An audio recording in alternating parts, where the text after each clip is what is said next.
Hey guys, this is Cover coming at you with another game. This is the second meeting of Traven and Jurayac in the HFI 2 tournament. So we do have Traven up here, the orange Terran, and down here at the bottom we have Jurayac, who is playing random for this tournament, but somehow got yellow Terran again. He of course can pick yellow, that's fine, but random did get Terran again. And last game between the two was on Scrap Station, and we saw that Jurayac scouting SCV was killed, and as a result Jurayac did win the game. So if you don't know what I'm talking about, go watch that video. But hopefully Traven won't make the same mistake again. So looks like he's actually going for wall-off here, so they can wall-off his natural too. So we've been seeing some pretty good decisions, I feel like, from Traven as far as the economy goes. Last game he did fast expand to an island, and Jurayac had no idea about it, so it didn't actually help him because the game was ended before the economy could be put into place. However,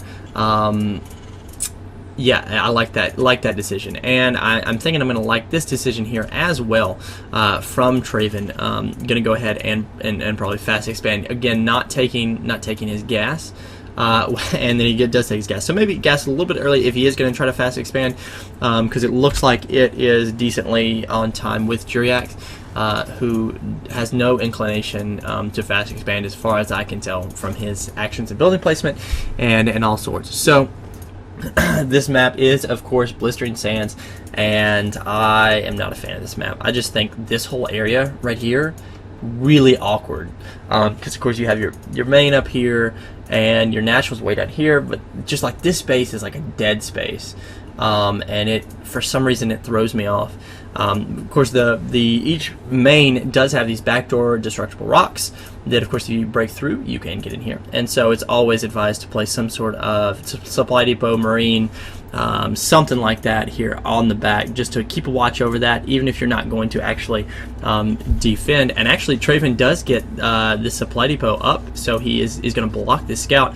And yeah, I'm not sure if this supply depot will be able to go up or not, because this SUV is going to move around, and not sure if he can actually attack that SUV right now. But it looks like this supply depot is going to be completed, and SUV does come off on the right side. Is that something that you can determine beforehand, like which side the SUV will come off on? Because I don't know. And if you do know, let me know, because that's always something that I've wondered about. So Traven does like to go for his fast concussive shells. Last game he did not go for fast concussive shells, and he lost. I don't think that's why he lost, but so it looks like he's going to go back to something that he knows a little bit more. And second barracks going down, getting some gas, and really just one gas will be all that he needs right now. Jurayac is on 2 gas as well, and throwing down a factory. So definitely could see any number of things, Thors, Hellions, anything like that. He does know that Traven has shown Marauders, so I would think some tanks would definitely be good. So he's got a reactor and a tech lab barracks, so he is keeping up on that, and is actually building another supply depot. Yeah, I guess that's not that early. So but Traven has of course walled himself in, and I'd like to see him go ahead and take this here pretty soon. The income is actually Jurayac has got the advantage on income, and also he's got his transform into orbital command, and actually Traven does too. So and Traven actually could go ahead and send down a mule. He does have enough energy. So, and there it goes. Grabbing his second gas right now. I'd really like to see those minerals instead go towards a command center instead of a second gas, just because at this point with barracks, with 2 barracks, one with a tech lab, one with a reactor, you really can't spend 2 gas worth of geysers, 2 geysers worth of gas, excuse me. And so, however, Traven does know that this is happening here in the back door. Jurayac is just with 1 Marauder, just taking this down. Very, very slowly, but nonetheless taking it down. And Traven does have eyes on that, so he does know that that's happening, or at least he has the option to know that's happening. Whether he's actually looking at his backdoor rocks is something that I don't know, because you'd think if he did see that, he'd come over here and deter some of that action with his troops. But looks like he does not see that right now, just from what he's doing, or should I say not doing. These destructible rocks will go ahead and just be taken out. Okay, now Traven did get an excellent lucky scan and see this army moving out, so that probably will mean, I don't know. if he didn't worry about these destructible rocks, I really don't know. Let's see what he's actually looking at right now. He can see it. He can see it happening. Now, I don't know if he's going to do anything about it or not. But yeah, these rocks are just about to fall. Meanwhile, he's really not done what else? He is getting a starport, it looks like. Instead of, again, not expanding. If you're going to wall off like this, you really kind of need to expand. So now it looks like, oh crap, my rocks have just been taken out. So he is moving his army over here, and will be there in time. But with his army placement right here, he does have siege now, so he can actually go ahead and attack here,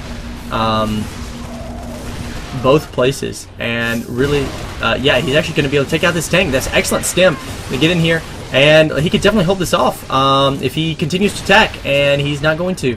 Another siege tank here, going to push these troops back. Really, this is a bad position now because he has to worry about both the front door and the back door. Definitely, if he can get another stem in here, and he doesn't stem, and I think that just lost the game. So, Jurayac there, a two-pronged attack that really could have been avoided if Traven had just kept a little bit better eye on his backdoor rocks. I think he was playing pretty well until then.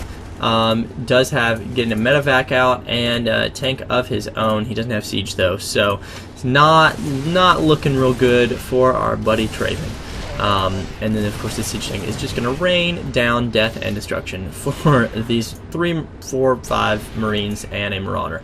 So this tech lab is going to fall, and yeah, the unit loss tab is just drastically in Jurayac's favor. Of course, it would be wonderful if Jurayac would number one, spend some of this energy on mules, and two, be throwing up an expansion right now, because that's really what you need to do in this situation. You move out and attack.